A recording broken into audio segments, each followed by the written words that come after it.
Celtics Beat is brought to you by Prize Picks and the Game Time app.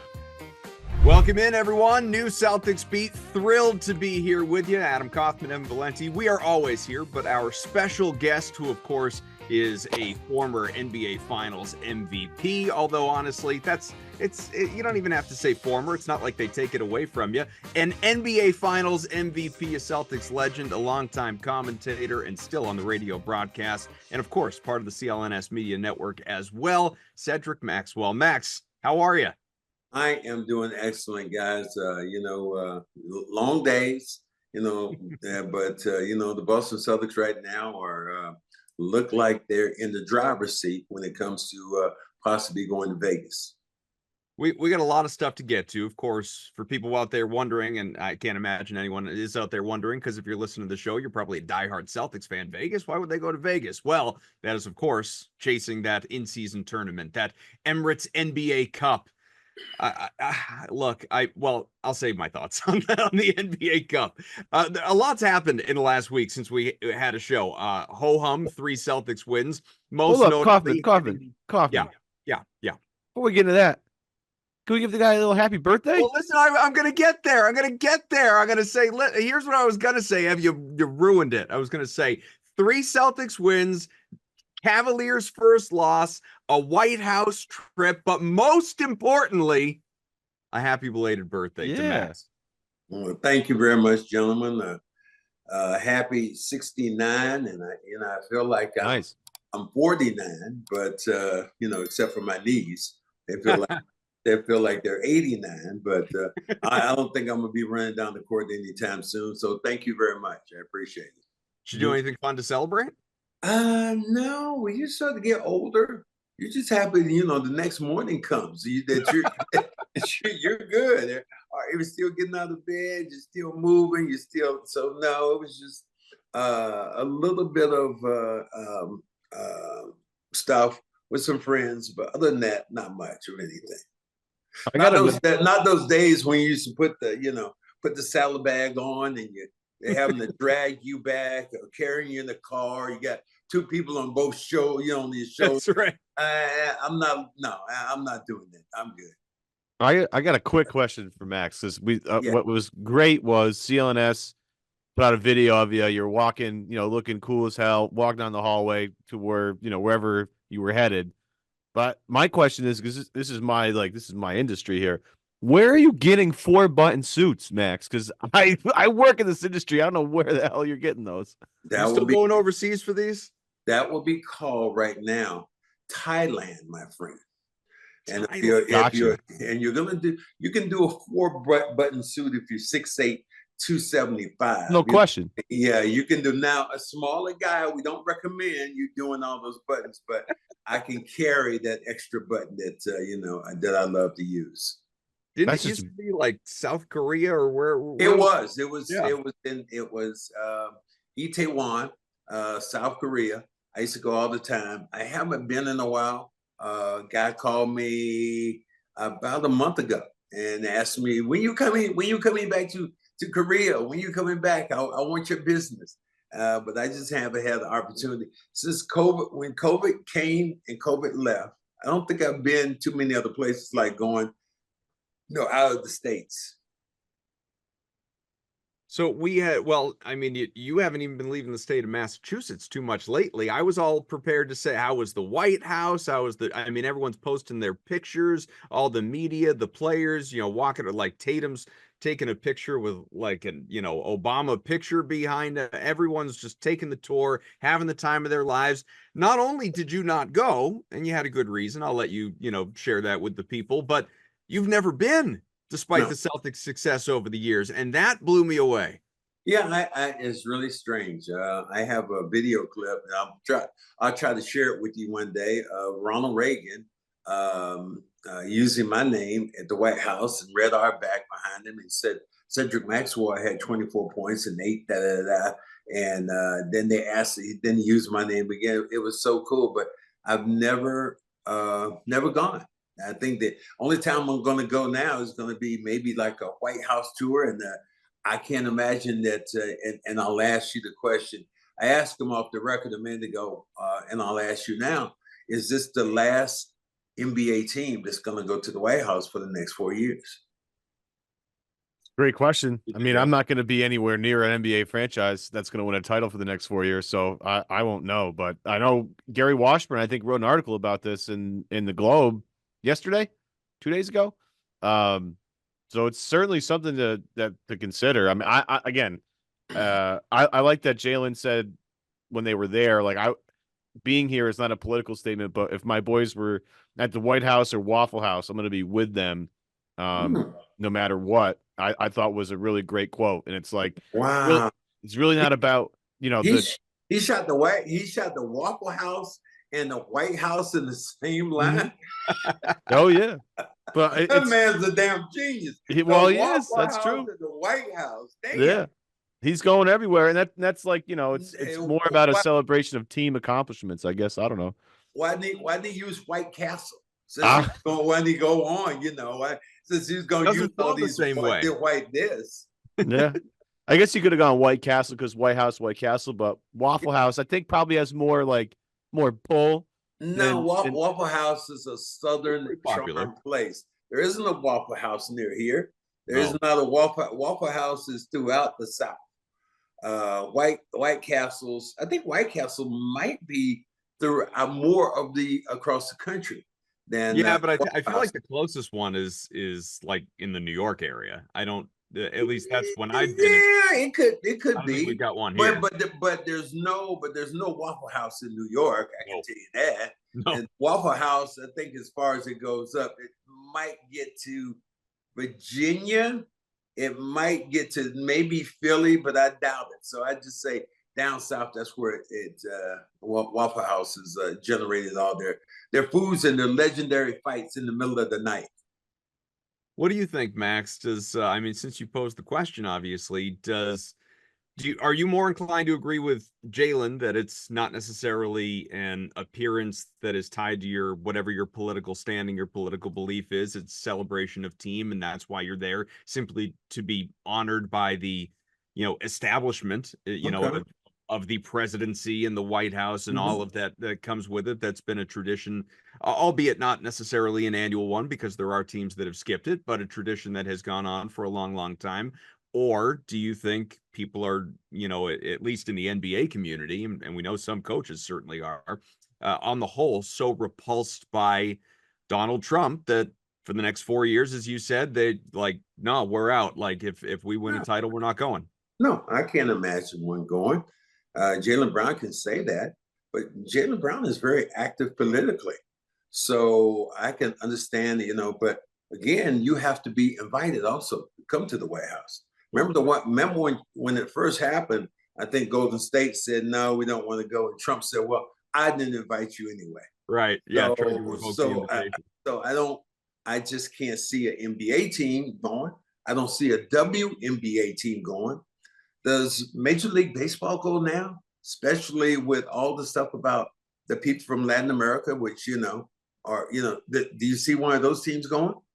I mean, football, Bosa went, I think he was big with the president with San Francisco when they won it. But I can't see NBA. I don't see Major League Baseball, WNBA.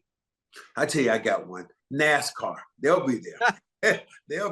And then Johnny Jones Bones Holmes, or whatever his name was, he did the Trump dance and gave him his belt the other day. So maybe that might, because what's Dana? What's Dana's name? Dana White. White is big in Trump world. Yeah. Yeah, for sure. I mean, I don't know. I think it's going to be up to a team thing. I mean, we'll see. I obviously see. Dude, come on. Look, I want both of you guys to have some balls. Come on, man. I mean, if it were up to me, yeah, thank you. And my teammates didn't feel comfortable going, then I wouldn't go. I'd be like, look, man, how about you? Would you me go? Personally? Would you go? Probably not. Okay. I mean, look, man, we live in Massachusetts. I think people could probably guess how I voted for things. It's not really a secret here. I live in the most liberal part of Massachusetts as well. I live towards the other end of the state, so wouldn't it be shocking for me? But I could understand if my teammates didn't feel comfortable going either, and I'd be like, if they don't feel like going and I don't feel comfortable going, then we're not going. Yeah, I mean, I think that's that. the divide. Like for me personally, and I didn't vote for Trump. Again, Massachusetts resident.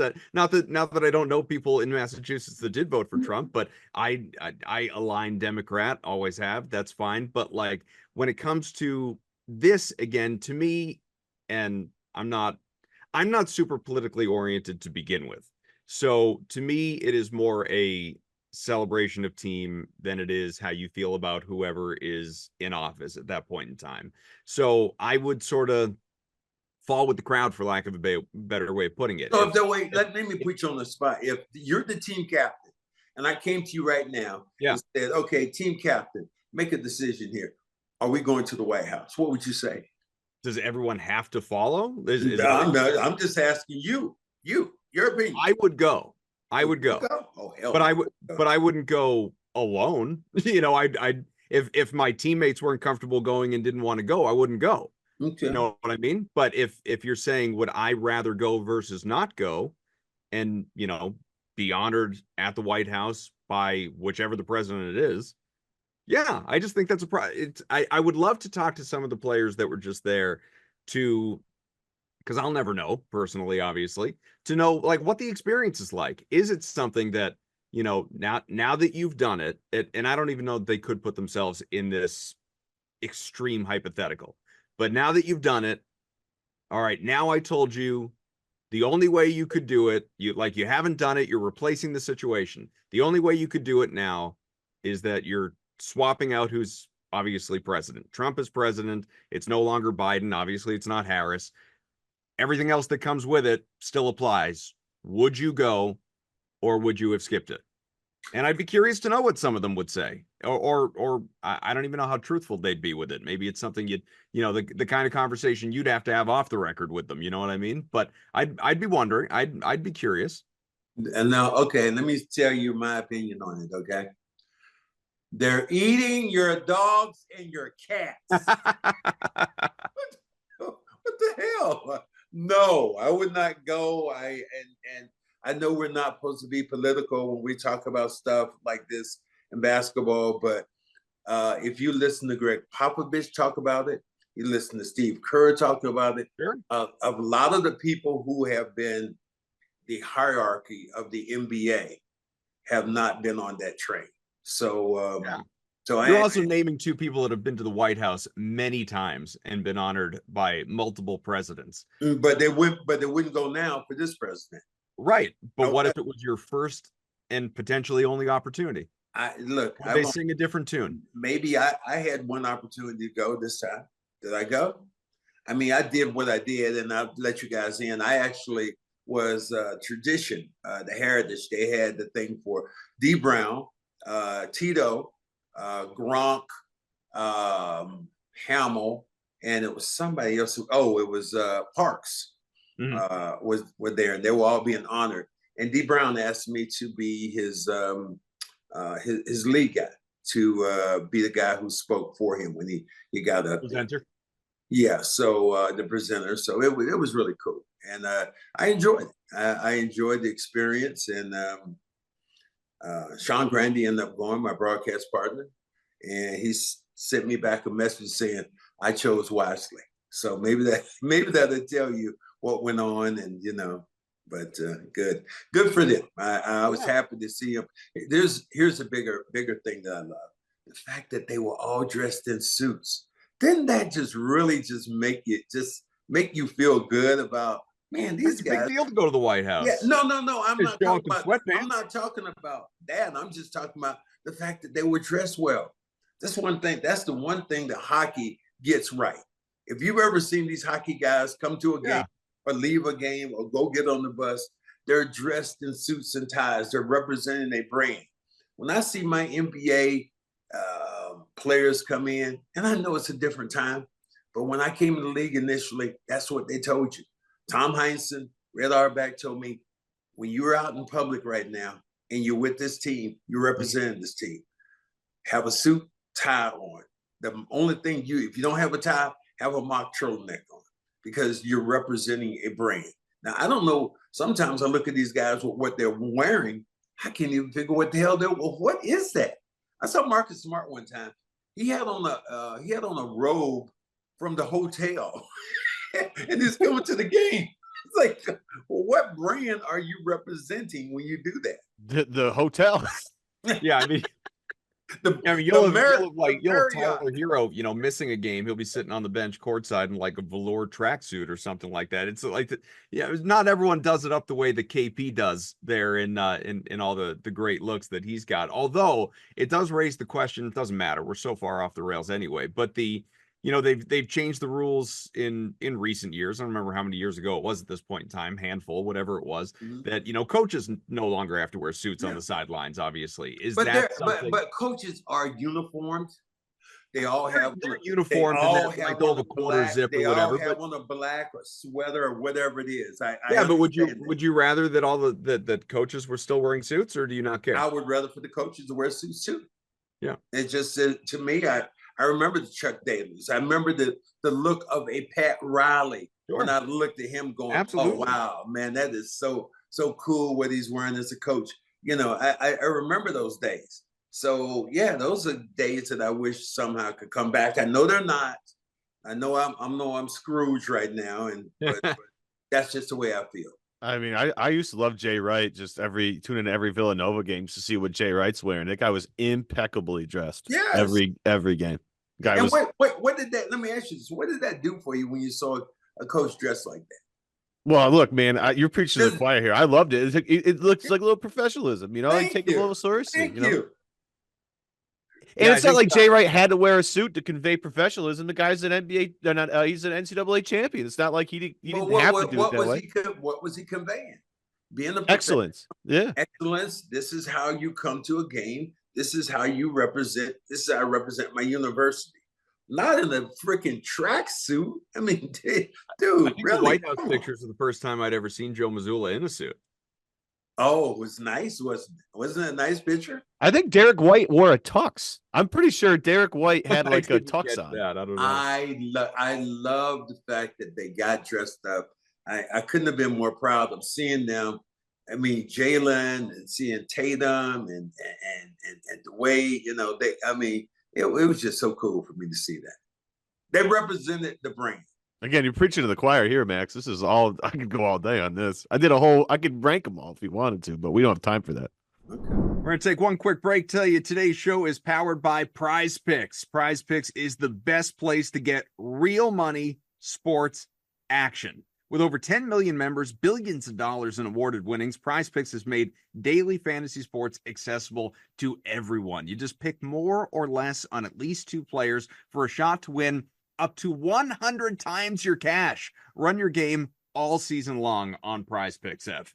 Yeah, Prize Picks is the only real money daily fantasy platform with an insurance policy so that if your lineups stay in play, even if one of your players gets injured, and if your player leaves the game the first half, doesn't return, Prize Picks keeps your lineup live. And Prize Picks invented the flex play, which means you can still cash out if lineup isn't perfect. You can still double your money even if one of your picks doesn't hit. Kaufman, nobody, and I mean nobody in the industry is coming close to the kinds of perks that Prize Picks offers on a daily basis. It's not hyperbole. That is fact. So if you think Steph Curry's going to get more than, say, 4 3-pointers next week, or Anthony Edwards more than 27 points, cook up your hot takes with your friends and then go out win real money this basketball season when you and your crew run your game on Prize Picks. Download the app today. Use the code. It is CLNS. Get $50 instantly after you play your first $5 lineup. That is CLNS code. What's that, Ev? What's that code? CLNS? Yeah, it's our initials, CLNS. Easy. Nice and easy. $50 instantly after you play your first $5 lineup. Prize Picks, run your game. Let's get back to the show. So I know that Joe and the players have been, speaking of preaching, they've been preaching since, training camp that pages turned as soon as really, as far as they were concerned, they showed up post media day. The page was turned. Other people might have said the page was turned after the ring ceremony and the hoisting of the banner. Well, this right here, unless I'm mistaken, was the, final celebration, acknowledgement of banner 18, this White House visit, which team's off to a banner start, pun intended, I guess, 13-3. And we'll talk a little bit about what they've been doing lately, including that big win over the Cavaliers. But is this officially the line of demarcation, Max? Are we now fully, banner 18 is behind us, it's full steam ahead now that the White House visit has happened? No, because you are still the reigning, what does it say? Reigning NBA champs. Sure. It doesn't stop until somebody. But we're not still celebrating it, are we? It's just like you go to an arena and you go someplace and they said the world champions are here. That was my mindset. That's how other teams look at it when they try to beat you. Every game that the world champions come in to your building, that represents an opportunity. It's like last night, Washington had no need to be in that game, but Washington played hard enough to be in that game. That game would have made their season. Every time you step out on the court, and I've said this to Brown, I've said to Tatum, anybody, you are representing not only that, and you're the Boston Celtics and you're the world champions. Come on. Do you think, oh, it's just another game when you go see the Lakers right now? Is that how you feel? Absolutely not. I might have the last couple of years, but they're playing better under Redick now. But right now, the world champions are coming in your building. No, absolutely. I'm not questioning whether or not. So you don't believe the red dot on the forehead, all that. Yeah. I just mean, are we as the greater we, the royal we, are we still celebrating last year, or is full attention now on this season? I just got my ring last week. So what does that say? I just got my ring last week. So no, we're still celebrating from last year. That happens when to the victor goes the spoils. Until somebody dethrones you, you are the world champions. Now, is your mindset, should it be different? Like, okay, let's forget about what we did last year. Well, other teams haven't forgotten it. And when you played the Cavaliers the other day, and the Cavaliers were 15-0, and they were playing against, they had not lost a game. And how did the headlines read? Cavaliers 15-0. First time it's ever happened where they are playing right now the NBA champions. This is the first time. So are you still talking about the same thing? You are. Yes, you are. So don't if it's just because it's just because you got a pig and you put some lipstick on it, doesn't mean it's not a pig anymore. You're the world champions. You're still wearing that crown. So you should embrace it, be proud of it, but also be wary because there are teams that are going to come at you because you are the world champions. You happy with that ring? Excuse me? You happy with the ring? Oh, I love it. Matter of fact, I'm hoping I can show you guys the ring. Right? It's on the. Let me see if I can do this. It's gonna be really weird now. It's gonna be really weird. Throw it up in front of the camera. It's gonna be really weird now. Oh yeah, unboxing. Here we go. It's a full unboxing. I think I need to put it unboxing. Tell me, can you see? You can see the box. Okay. I see the box. Yeah. See the box. Yeah. Okay. Boom, boom, boom, boom, boom. Sorry, this is a real bummer for the people listening, but if you're watching, this is good stuff. Okay, this comes out here. Okay. Here's the box. Here's the box. I got to turn around this way. I nice got label on the front. Label on the front of it. And this what happens when you take it out.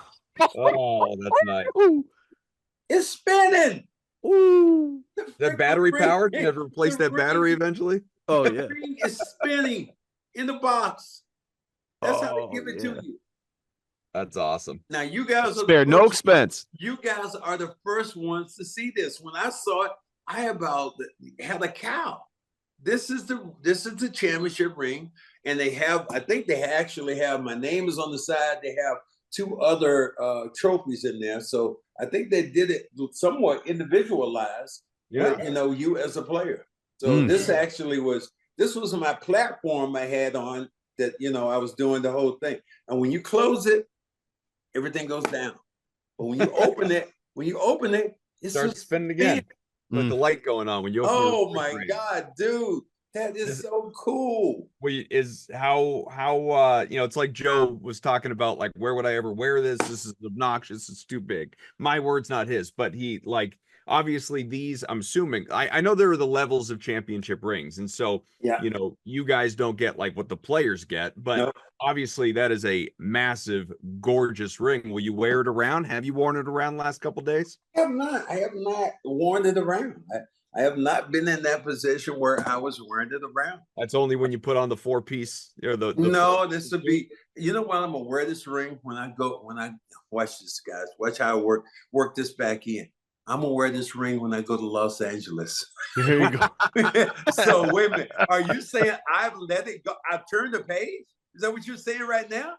You have not turned the page. Have I? You don't have to. You're not out on the floor. I turn the page when I go to LA, and this is the only time I'm gonna take this ring with me. No, I haven't. So you celebrate, to the victor goes the spoils, or however that goes. And I'm just happy that they gave me another ring, and this is ring number 4 right now for me. And right now, since you broke the tie with the Lakers, man, that is a really cool thing to have. The quote unquote tie, since they didn't start counting Minneapolis until it was convenient. That's what happens. That the counters always do that. But I did acknowledge them last year when I went in and saw their mid-season banner up there. I said, "Oh, wow, you guys got another flag up there." But listen, so I've been thinking about this, actually. So I'm glad you brought that up. So okay. I think the in-season tournament is fine. You can have whatever thoughts you want on the tournament, but the banner, the hoisting of the banner, as the Lakers did last year, I think is embarrassing. I think that's like that's like the Kings franchise should do that. Get the hell out of here. But I'm not sure it's the Lakers' fault. Like that, I'm guessing that's NBA mandated, right? Yes. So like if the Celtics should have, that's why I don't want the Celtics to win the cup, because I don't want that banner in the rafters. You know what? That is so cool, because I did hear and talk to Wick about that, about the banner. He said if I had won it, I would have hoisted it up. So yeah, if the Celtics win it, I don't want it. I don't think you have much say in this, Kaufman. I think the NBA is going to tell you to do it. The title game of the NBA Cup. I love this. I don't want that banner. I love Kaufman would say, you know what, that White House thing, I'm good with that. No, I would go, maybe I think about, but now we get to this banner and all of a sudden they're going, I don't want that. No, I don't want that banner. I don't want that. We play for real championships in Boston, Max. You know that better than we do. Well, we play for real championships, but at the same time, it's not really laughable when you think about each player. If they win this thing, is it $500K? Yeah, they get $500K per player. Yeah. And I'm sure the cup, more than others, but the banner will probably have the Emirates logo on it somewhere. I'm sure they're paying for that. So I'm sure they want that. I'm sure they want that up there. So put it next to the Beanpot banner. I mean, that is just crazy to think that. And I talked to Mo Cheeks about that, a former player, a guy I played against him when he was with the 76ers. I said, Mo, can you imagine a game being played for $500,000 a man during my era? I mean, they would have had to have a fleet of ambulance outside waiting to carry. I gotta use this line. They carry motherfuckers out. Okay, that's what they would have had to do. Because you would have went to the hoop and you would have been looking both ways like this is gonna hurt. No layups tonight. No layups. You gotta earn every one. Yeah. Half of freebies around here. We're talking about like when Michael Irvin and Adam Sandler played pickup in Longest Yard. Yeah. Is that a foul? I didn't call it. But that's just crazy to think about. $500,000 for one game. One game. Yeah. And this how mad is MJ right now? MJ must be pissed. These are guys who go out. These are guys who occasionally go out. You think about guys when they were playing back in the day for a case of beer. Whoever wins is gonna win a case of beer. No, you're talking about what? We can go down to what you call and buy the truck and have the women come in deliver beer for $500,000. So I understand what you're saying. It seems kind of ironic when you think about the Boston Celtics. But if they win it, that banner is going up. I know, dumb as it is. So, Max, like I said, 3 games since we last had a show. They were all close. I mean, eked out a win against the Raptors in overtime. Most recently, obviously in Washington, that was a competitive game till the end. The Celtics and credit Missoula, they're going for the point differential and getting as many free throws and everything as they could down the stretch. So, why did Washington keep fouling? I want to bring this up. Why did Washington help their point differential? This blew my mind last night. Yeah, I didn't really understand that either. If you're the coach and you're trying to get back at the Celtics, you're going, I'm not fouling. I mean, I'm gonna guard you. I'm gonna guard you even tougher right now, and I'm not calling the timeout either. I'm gonna hold the ball. So, what were the Celtics gonna do? Foul them so they could get the ball back and shoot? I mean, it was. I understand the concept, but there's some flaws and there's some place, and the basketball guys don't like it.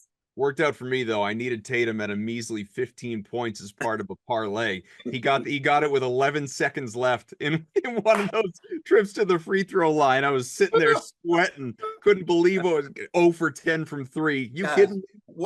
This game against the Cavs in Boston, that was the marquee matchup of the week. It was the one that everybody had circled. Who would have guessed there would be such an important mid-November game between Boston and Cleveland? But when you come in at 15-0, I had said, Max, I don't know what you felt for one personally, but also what the vibe of the players was going in, because I mean, look, players today more or less are trained to say, like, no game is more important than another. We don't get up for it, blah, blah, blah, blah, blah. I was saying, at least my belief was like this, they cared. This game mattered. And it didn't matter because it was an NBA Cup game. It mattered because it was, it was a litmus test. It was it was a potential playoff preview. It was a reminder for the defending champs to, tell you who we are and who you are and who you're chasing.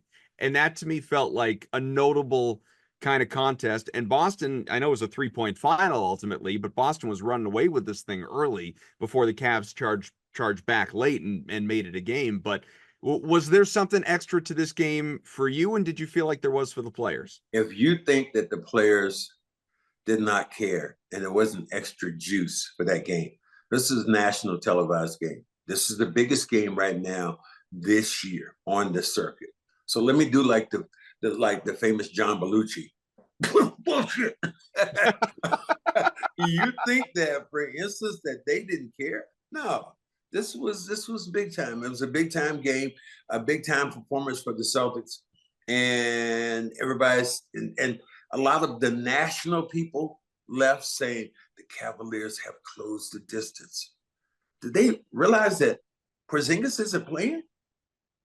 That is a huge part of what the Boston Celtics do. Mobley was able to run roughshod because they didn't have any bigs in there really capable of slowing them down. When you put Porzingis in there, he's going to change the tenor of how you play this game. So the Cavaliers can look at it and national media can look at it and start saying, oh, well, Cavaliers have closed the distance. We don't know they've closed the distance until you get that 7'5" guy in shooting 3-pointers and blocking shots. Now you show me the real Celtics. And the real Celtics right now, this is still a very good team, a great team, but they're still missing a very key piece.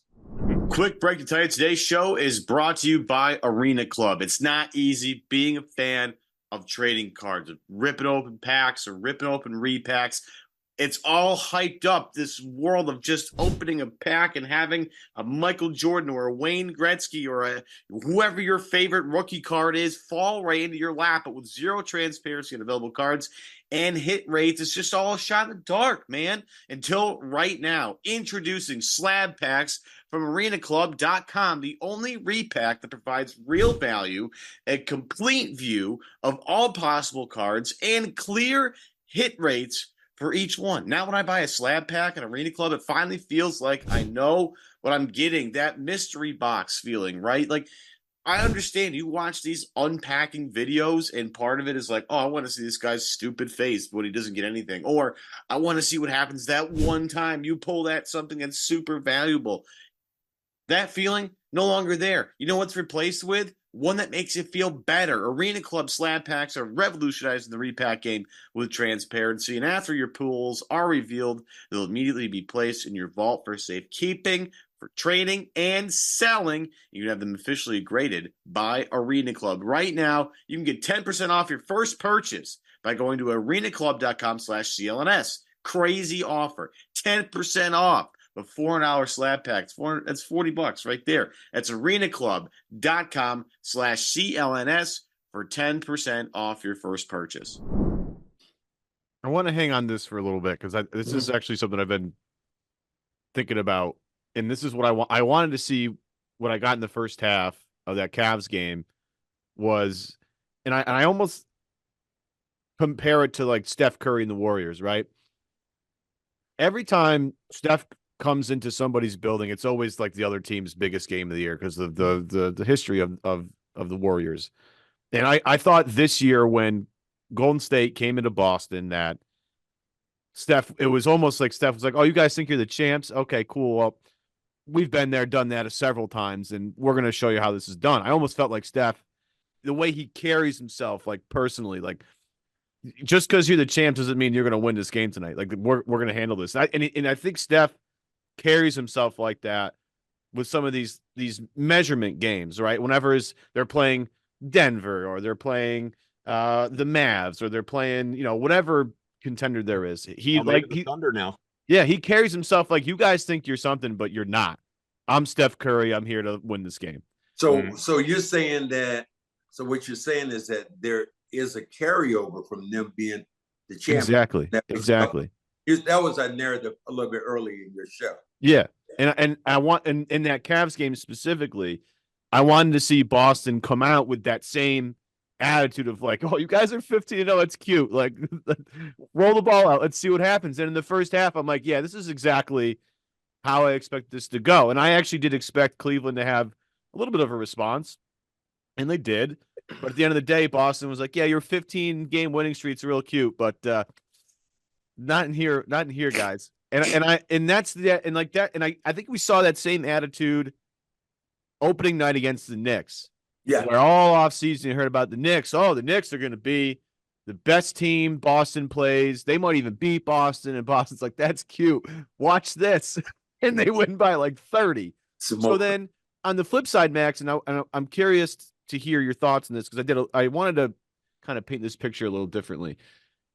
So Boston, this is Saturday, recording this. Friday night goes into, D.C., coming off the White House. Obviously not super jacked up.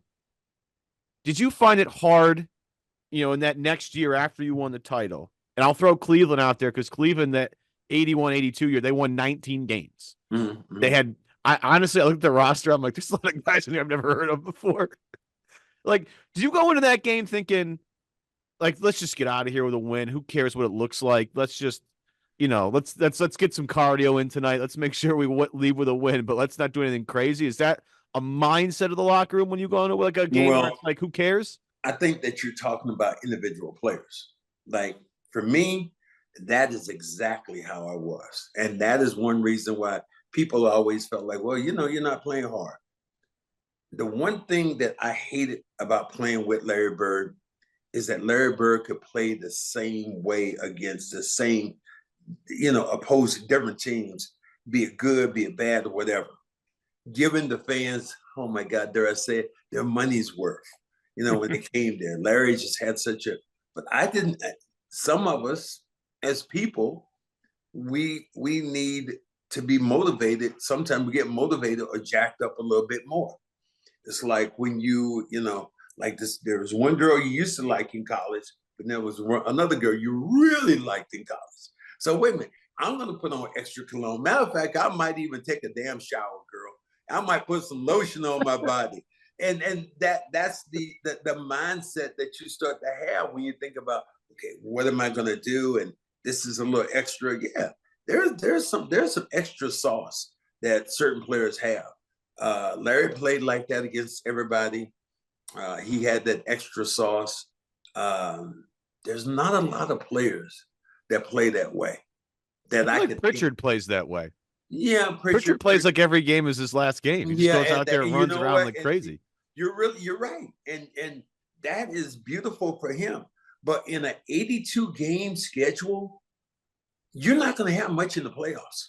You ain't going to have too much left in the tank. And there was sometimes I felt like because Larry played so hard during the regular season, and not to say people on the coasting word, but he played so hard during the regular season, he didn't have that next gear sometimes to go up to. Yeah. And that's just the way I feel.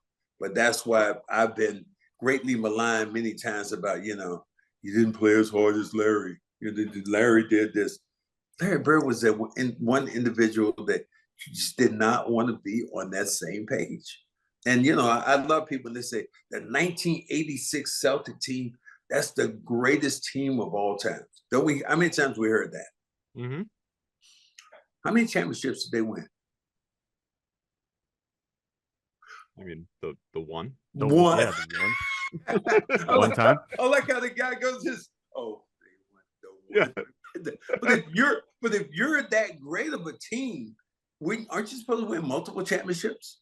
I don't want to hear this. I want to hear this crap about about guys getting old or getting hurt. That happens in sports. But if you're the greatest team of all time, shouldn't you win more than one championship? Well, you might not be the greatest team of all time the next year. Roster changes, injuries. I mean, look at they were this. It was essentially the same team that they bought back. And I don't remember all the specifics of the 86-87 team. I'd have to look it up. But thinking about Celtics win, obviously, the first year, the new Big Three era, 07-08, and they were even better the following year after winning a title until KG got hurt, and then, everything went to crap. But, I mean, they were well on their way to making it 2 in a row and could have been a three-peat if not for, obviously, the way things went south in 10. Sorry, that happens. Yeah. In sports. It happens that you have to line up the next game. And as we say, I have my condolences goes out to my friend Steve, who passed away at Fireflies, a big restaurant around here I've always gone to. But one thing we know, life is going to continue on. It doesn't stop. And the same thing when you talk about, when a guy gets hurt, there's still going to be another NBA game next week. There's going to be another game, tomorrow or whenever it might be. So when you have injuries, you have to suck it up and you have to play. Are we trying to say Kobe and them didn't have any injuries when they won?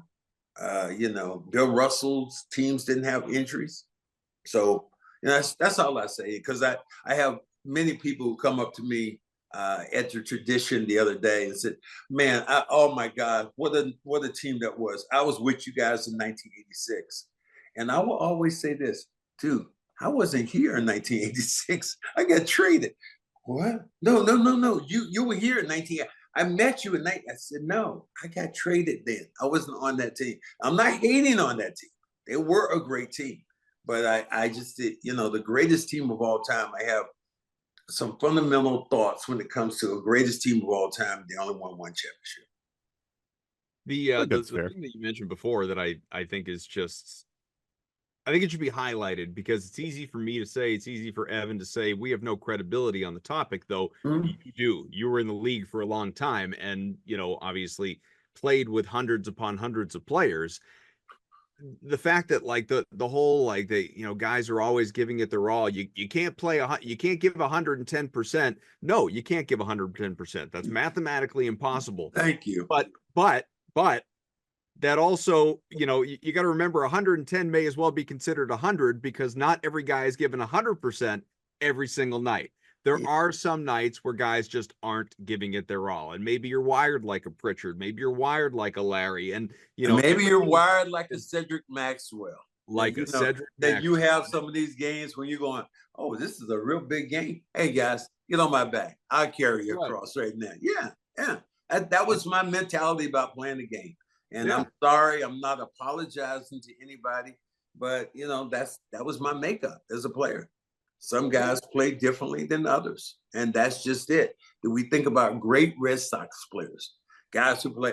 How many times we heard Manny Ramirez get just creamed because he just did not, Manny's not giving it his all, and Manny's not doing this. But he was a world champion. But Poppy on the other side was giving it his all the whole time. So I hate that comparison. Yeah.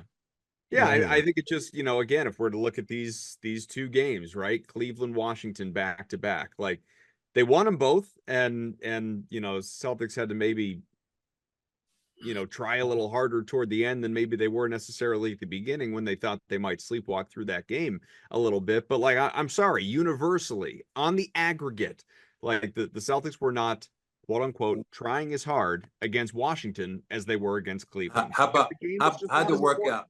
How'd your parlay work out? What did you need to happen? I got there. I mean, you got there because of what? The ignorance of what? Of Washington? Is that how you got there? I guess so. Look, they don't. Win's a win, baby. when you go to Check the clears. Cage, when you go to the cage with your ticket, you're going, I won this. Yeah, so I think that we can look at it and we can. There's more money in the account at the end of the day than the beginning of the day. That's all that matters. Absolutely, yes. There wasn't, but the parlay hits. That ultimately is what matters.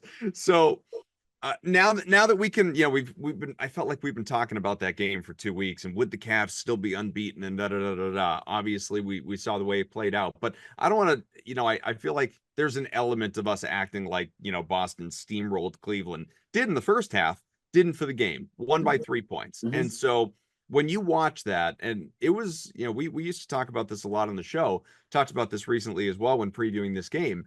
I thought a couple of years ago, man, I know the Celtics did knock the Cavs out in the playoffs, but I felt like that if any team can really give Boston a run in the East, like I really like Cleveland. It feels like this group is coming together. And then last year, for a collection of reasons, injuries were a big part of it. They took a step back, but here they are in what is kind of a light Eastern Conference. The not to take anything away from the Celtics, obviously, and what they're doing, or even Cleveland and what they're doing, but the Sixers aren't going to make the playoffs, man. Like, that team is a train wreck. Milwaukee is obviously on, they'll find a way to limp in, but it's not a very good team. New York, I still do believe in. Indiana, I believe in. I don't. When I say I believe in them, I mean they can give you a good series like they gave you last year. I don't think there's any team in the East that without injury can knock off Boston. You know what? You sound like those guys that have been talking to me. I was on a national radio the other day and said, well, the Indiana, they really gave the Celtics a tough time. I was like, they got swept. It was a competitive sweep, Max. Hey, guys, swept. Every game was close, though. I don't care. It was a contested sweep. But to that point, like if they see Cleveland again in the playoffs, 5-game series. Tell me how many games Porzingis is going to play. No, how many games? Seriously, how many games Porzingis is going to play? How healthy are the Boston Celtics? If the Boston Celtics are healthy, the Cavaliers get one game. Yeah. If the Celtics are healthy, they get one game. If the Celtics are healthy this year, they win another championship. They get another banner. So let's just put that to bed now. Now you got the next game, which is coming up, the Chicago game, to go to Vegas. And I guess you're hoping right now that the Celtics lose so they don't go to Vegas. Just don't bring home the banner. That's like going to Vegas saying I'm not gambling.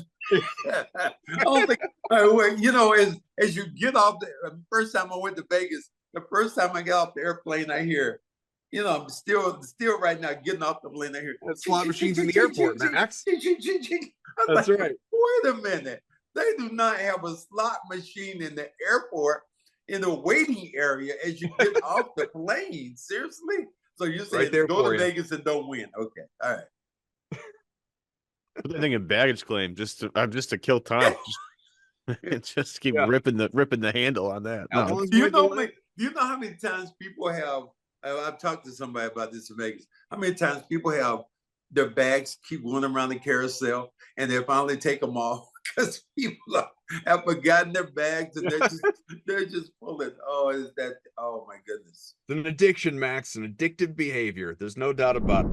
All right, we'll take a quick break, get right back to the show. But we got to tell you, today's show, it is powered by Game Time. Game Time is the easiest place to score tickets to whatever event you want to go to. Sure, basketball's coming, football's in full swing, baseball, depends where you live, I guess, but that's just generally behind us. You have hockey, that's going on right now. You want to swoop out to the Garden, watch the Bees, but it's not just sports. There's concerts, there's comedy, theater. Tickets can be found all over the place at Game Time.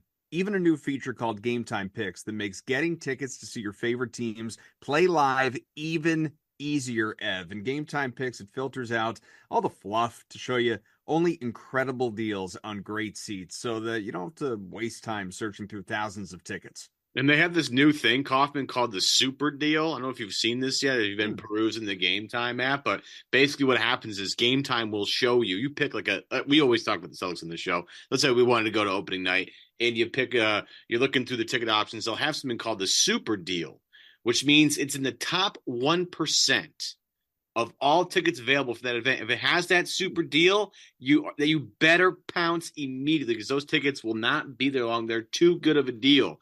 And with Game Time, Kaufman, you get all-in pricing, seat views, which are the best, and the lowest prices guaranteed, right? And let's say you find better prices somewhere else, Game Time not only will refund you your money, they'll give you an extra 10% on top of that. Kaufman, you can be making money with Game Time. This isn't just a price match. It's a price match plus. Who's doing that? Nobody's doing that out there in this particular landscape, Kaufman, and I mean nobody. Listen, you work in retail. You're not doing that. I couldn't run this store. I couldn't have a business if I did it that way. Nobody could do that. Game Time will do it, though. Lowest price guarantee, like Ev said. So download the Game Time app, create an account, use the code. It is CLNS for $20 off your first purchase. Again, that code CLNS. Terms do apply. Again, create an account, redeem the code CLNS. $20 off. Download Game Time today. What time is it? Game Time. Let's get back to the show. So who to you is if the let's you can't presume health, but for the sake of the conversation, let's presume health. Who is the Celtics' biggest threat in the Eastern Conference? And when I say biggest threat, I also want you to label that. Like, to what degree are they even a threat? That would be Orlando Magic. Because sir. I love this. I think that they're capable. Without Paolo? So what? Without Paolo? He's coming back. Well, he's coming back, dude. Okay. He'll be back. I just didn't know if you were looking at them right now and saying they're the biggest threat. No, I think right now, looking at them, I still believe they're the biggest threat. I think that they're well coached. The way they are going to hurt you right now is they're going to play the interior. They have got the Wagner brothers. Those are junkyard dogs. And how do you slow the Celtics down? That's how you slow them down.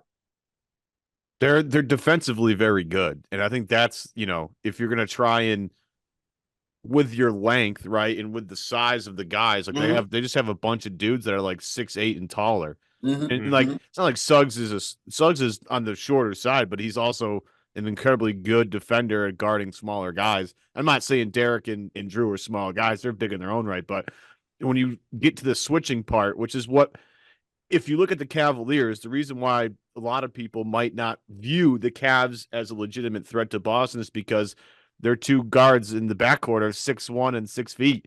Meanwhile, Drew's 6'3". No, hold on a minute. Wait a minute. Donovan Mitchell is 6'4", isn't he? Is he 6'4"? Yeah, he's good size. He's good size. And the other kid was just horrible the other day. He was what? Yeah, but you can pick on those two guys defensively. 3 for 24. They will do a job when it comes to Garland. They go at Garland. But what I like about the Cavaliers, and I was going off the board for you guys. The Cavaliers is the one team that I say if the Celtics get in a 7-game series, they're going to have to earn it. They're going to really have to earn it. They're going to play hard. They're going to play smart. I don't think that Orlando is going to beat them. But I think Orlando would put more of a scare in you right now than any other team right now in the Eastern Conference. That's fair. And again, their length defensively, I think, is what makes that tough, because you can't attack a guy like they don't have a Garland out there that you can attack all the time. You know, a lot of those guys are bigger. Like Paulo's 21 years old and he is ginormous. Like the guy's huge. Wagner's a bigger guy. They bring Jonathan Isaac off the bench. He's a bigger guy. You know, they're just, there's not a lot of, you know, they call it the killer whale offense. There's not a lot of SEALs out there for Orlando for you to pick on. And if they're hot, then, you know. Yeah, their size, and I think their youth really is something that, to me, because sometimes when you're youthful, you just go, I can do anything. I can run through a wall. Whereas an older team would see the Celtics as more of a dangerous opponent. Whereas a team like Orlando, I would hope that the Celtics don't have to face them. I think that they will give you a more of a scare than anybody else. West Max is fascinating because, you know, you've got the Lakers who are playing, you know, really well under Redick. I don't know if we need to, are we at the point where JJ Redick is deemed a good coach? I'll let you weigh in on that in a second, but they're 10-5. Ime's Rockets are 12-5. So took a year to figure it out, but Udoka's got his team playing real well. Thunder are right where we expected at 12-4. Nuggets, you know, slow start. There have been some injuries there, but they'll figure it out. They'll get there. Clippers, I don't think it holds up, but they're 10-7. But top of the conference right now, those effing cockroaches. You can't kill Golden State. You can't kill Steph Curry, man. This team is not going anywhere. They have, he is the greatest shooter in the history of the NBA. I talked to his dad, Dale Curry, and I said, your son has destroyed the NBA that I know. And he said to me, there's a lot of shot takers, but not a lot of shot makers. And he is so right. The three-point shot, if you go any place and you see kids out, they are practicing all this stuff in the arm, and I got a three. Dudes sometimes at the Garden, I work with organizations that come in. First thing these kids do is they run out beyond the three-point line. I said, son, try to make a damn two to see how you had it right now. Yeah. So, but Golden State with Steph Curry, their mentality, get Buddy Hield coming in. He's played well for them. I think their defense, though, it can be a little suspect. They played well against the Celtics, but then they went right to the Cavaliers, and the Cavaliers have them down by 30-something. So I'm not the believer that other people are in Golden State right now when they start hitting some of these other teams. I have a basketball related question, Coffin, to ask Max. It's like the right place, Ev. Well, and it has nothing to do with the Celtics and how they're currently playing. It's about a former Celtic assistant coach and how he's doing in Charlotte. Okay. And I wanted to get your opinion on, because I have a pretty strong opinion on this.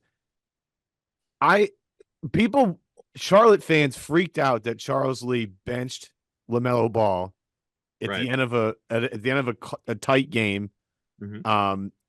After, you know, Melo he was like 3 of 13 from three. He was at an awful shooting night. But people are like, you don't bench your star player at the end of a close game. And I'm like, I think Charles Lee's trying to establish a culture of accountability here. And I just don't understand how people aren't seeing that. The only guy on that team that's had any championship success, and he's done it twice with two different organizations, is Charles Lee. And this gets back to the, you know, carry yourself like a champion sort of thing. We talk about Steph. And this is why I thought about it. Because, again, Steph holding everybody in that organization accountable, right? They're having a great season in part because of Kerr and the way he set everything up. Curry's brilliance, but also the way they carry themselves. So look at people freaking out that Charles Lee benched LaMelo. Like, LaMelo's accomplished. I mean, look, Melo's accomplished more in his life than I'll ever accomplish in my life, but in a basketball sense, hasn't won anything. They've never been to the playoffs. The only guy that has is the guy coaching the team. It's a great message that he sent of accountability, especially for a young team. I'm the head coach. How many times have we seen, and I think this is in today's world anyway, you don't have any kids, do you? Okay, and No, I then don't. and your running partner, you have kids, don't you? 3, yeah. Okay, you have kids. So there's a hierarchy. And now, yes, the wife is, we know where she's at. You know, the queen protects the king and all that. But as a dad, you understand sometimes, as my dad used to say, I would say, but I didn't do anything. He said, well, son, sometimes the good got to suffer with the bad. And I hated that line, but I understood it later on in life that he was setting a standard of how things were going to go. And Charles Lee has set a standard. Look, Melo, if you're not playing well, we're not going to have you out there. If you're not busting your ass on the defensive end and not being held accountable, then we're not going to go anyplace. That's the thing I say about Larry Bird was so good. The fact that he did hold other people accountable. And when you hold people accountable as your leader of your team, then you're going to start to win some games. Now, we look at, you just said a minute ago, you brought up Philadelphia. Who's the leader of that team right now? Is it Joel Embiid? Or is he getting called out by Maxey right now?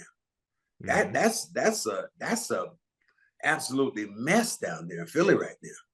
I mean, but here I ask both of you guys a question. You got all these other teams in the NBA right now. Would you trade for Joel Embiid?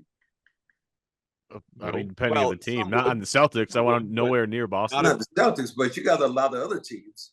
If I'm a team that is building something in the right direction, no, I wouldn't want a guy like that coming in and derailing it. But again, like I am also. How about Minnesota? No, absolutely not. But nope. Max, like I'm also the person that, you know, go back to, like, I know what Kenny Atkinson's doing with Cleveland right now. Look at what he was doing, what he was building with Brooklyn before they traded for Durant and Irving, and what they were, you know, I know like D'Lo was the face of the thing. It's not obviously a marquee name like the others, but you know, where they were kind of ascending and they tried to skip a whole bunch of steps and hope that stars were going to get them to the promised land. It didn't work. But I didn't like those moves. I thought that was stupid. And obviously it, you know, it elevated them, but it didn't work out in the end. Ultimately, they didn't win anything. You know, that's, if I'm a team like what Brooklyn was before, if I'm again, I got some pieces, I got the right coach, not someone who's going to get undermined. I'm, you know, it might take a little bit, but I'm on a slow ascent. You know, Joel Embiid is one of the last guys I'm looking to acquire to come in and take down that ship. I think in a secondary role, and could a great player, could he resurrect himself in a secondary manner of going to a team? Well, Joel Embiid brings a lot more. He can rebound. He can play defense. He can block shots. But you know, again, you know the injury problems. But I mean, think about how Kawhi Leonard was viewed for a while. People are like, "Oh my God, Kawhi Leonard, the greatest power." Now, Kawhi Leonard is going to the Hall of Fame. But in the last 3 years, would you take Kawhi Leonard? No. No, I mean, he can't stay on the floor. I'm just thinking about this. Like, what team, if I were a team that was looking to bring in Embiid, I would need excellent structure in place. And it's so funny because, like, I think there's only one team where he would be held accountable by someone that's better than him, and that's Golden State. Like, because everybody, you better fall in line with this team. Like, not a lot of teams could take that on because they don't have the hierarchy that you would need to hold Embiid. Because nobody's, and this is like one of my favorite bits that Michael Lombardi does, is a football guy that talks Sixers because it drives him crazy that Philly's allowed Embiid to get away with everything his entire career. You would need someone with legit power to hold him accountable for all the stuff that he's gotten away with over the years. And there's not too many guys that can hold an MVP candidate in check like that. I think Steph is one of the few people in the league that could do it. And again, I don't know him personally, but all the things that you read about Steph Curry as a teammate, but he's the greatest teammate of all time. Like, it's not even just, it's a great example. It's not even just Curry though. It's Kerr. You got I would agree with that. I would agree with that for sure. You got the coach, you got the established coach who's not going to be undermined, and you've got the star player who's not going to be undermined. And dare I say it, how about Draymond Green in the mix too, though? Because he's whatever it is, he's going to hold you also accountable. Look what he did with Kevin Durant. He ran Kevin Durant out of there. I mean, and Kevin Durant was a 2 times Finals MVP. Yeah. On that particular team. So I think that you really have to have that real structure as a coach and as an organization. How about this? How about Joel Embiid to the Houston Rockets under Ime? I would love it. I would love Ime and him. Oh my goodness. Let me play my Jeopardy game here. Who is Embiid? Who is, I do like this, who right now who's going to be the coach? I would take that guy right now. I go, Ime Udoka. Who is Ime Udoka? That would be one of those things I think that will work because Ime Udoka is going to hold him responsible. Because I don't see Doc Rivers didn't do it. No. But Ime looked like he ready to go to war, like he ready to fight. Like you want to get out of line, dude? Let's go in the back room. Let's swing on each other. No more back rooms for Ime. No, yeah. Wow. I'm trying to think. I mean, it wouldn't be good. Did you really Did you really go there? Heck yeah, I did. I'm not saying that. I gotta call Nick Jolson, the president of this man. We gotta put you on suspension right now. Wow. He'd call me up and shake my hand. Yeah, he probably would. Give me a raise. Probably would. Ime and his impure actions. The fit. I'm not saying the fit would make sense, but another example in terms of, clear player in front and a coach who could handle it. Denver. That would be another one. Yeah, but you can't have those two play in the same court at the same time. I'm not saying the fit makes sense. But I see your point. Yeah. Michael Malone, yes. Yeah.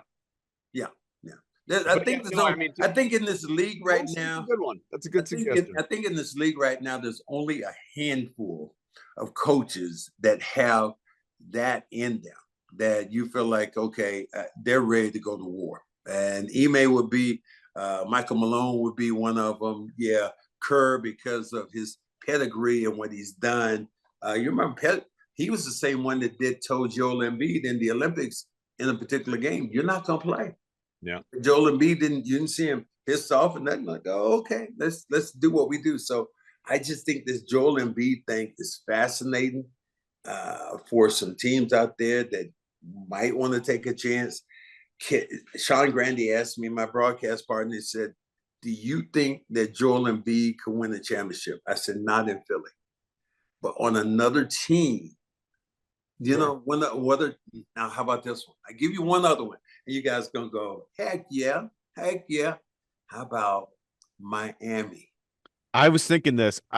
My question is more about the city of Miami's effect on Joel Embiid, not the actual team itself. Who's going to keep him in line? Is Pat Riley's running a tight ship. I don't know. How tight a ship is Riley running at this point? Look at Butler. Is Jimmy still around? Because Jimmy and Embiid already have history. Yeah. So I think that would be one of those things. Okay, because right now, believe it or not, guys, you might be able to steal him from Philadelphia for, a bag of bones. So, and if you're Miami, you got these pieces down there. You put Joel Embiid in a situation where he's playing with Jimmy in that Miami structure. And what do they always say? The Miami culture, the culture of Miami. Heat culture. The heat culture. So you put him in that heat culture. Eric Spoelstra. I think that would be a great fit for him right now. Yeah, Does that scare you though if you're the Celtics? No, it still doesn't scare me. But until Embiid gets the best of the Celtics, you put Embiid in any situation other than Golden State anyway, and Embiid is not going to scare me. Okay, all right, I give it to you. I give you that. I agree with that. I've never sweated Embiid in my life, so that's just the way. I mean, That's just the way it goes. Tatum and Brown have owned him his entire career. Not a big deal. I loved it. All right, we'll wrap it there. We've kept Max long enough, although it's always fun. We can talk for hours. I mean, we haven't talked for over an hour. We could talk hours and hours with the man with now 4 rings, including his latest championship ring, coming off of a birthday. 70 is on the cusp. It's right around the corner. The finals MVP. You know what makes that 70 real good? What's that? Next year at this time, I will be in line for my Social Security. Well earned. Well earned. The full earned. Well earned, baby. So yes, you get the max that you can get at 70. I waited Been around. contributing forever. I see people checking out at 69 and 60. I've waited for this thing. So, look, Cedric Maxwell was living beyond 10 years after the 70 thing. After he hits it, he's going to go back to Charlotte and feel real good. Living infamy. We love this man. Cedric Maxwell, again, check him out on the Celtics radio broadcast. Check him out as part of the CLNS Media Network as well. Of course, the Cedric Maxwell Show. And Max, we love having you on, man. We'll do it again. We'll bug you again soon. Man, great being on with you guys. And my last thing I have to show you right now is I got this, and it was signed right now by your man, Clued. Oh, no kidding. No way. Clued signed this for me. Until someone had put something on social media, I had no idea he was an assistant coach on the Blues staff. Until that was, I'm always messing with the guys in security down there. I'm saying, when's Clued coming back? And they say, he'll be back next week with the Blues. And I was like, yeah. And we were out of town. And the first thing they did was they came up, they give me this puck that he assigned. So here's another thing. So I got my ring and I got my Clued puck with me right now. So I'm good. Yeah, Max is a champ. He's got a puck from another champ. Last championship that the Bruins did win. And they're like 6 coaches later or whatever. It's not that many. Wow. All right. Let's at least one team from the Garden is representing right now. For Evan, I am Adam. Thanks for hanging out here with us. And Celtics 13-3, and just for people marking their calendars, Sunday 3:30 game at home against the Timberwolves.